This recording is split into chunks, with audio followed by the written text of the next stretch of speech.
குட்டீஸ்களே, இன்று நாம ஒரு மாய உலகத்துக்குள் போக போறோம். அங்கே அசரீரியமாக நம்ம கண்களுக்கு முன் பறந்து கொண்டிருக்கும் ஒரு அழகான ஜீவன் இருக்கிறது, பட்டாம்பூச்சி.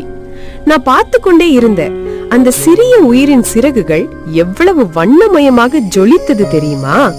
சிவப்பு, மஞ்சள், நீலம், ஊதா எல்லா நிறங்களும் துள்ளி பாய்ந்து ஆடுவது போல. ஆனா குட்டீஸ்களே, இந்த அழகான நிறங்களுக்கு ஒரு ரகசியம் இருக்கு.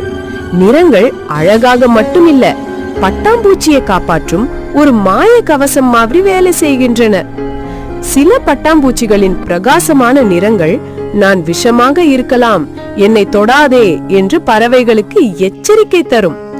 இன்னும் சில பட்டாம்பூச்சிகள் தங்கள் நிறங்களை மாற்றி இலைகள் அல்லது பூக்கள் போல தோன்றி அபாயத்திலிருந்து நழுவி மறைந்துவிடும்.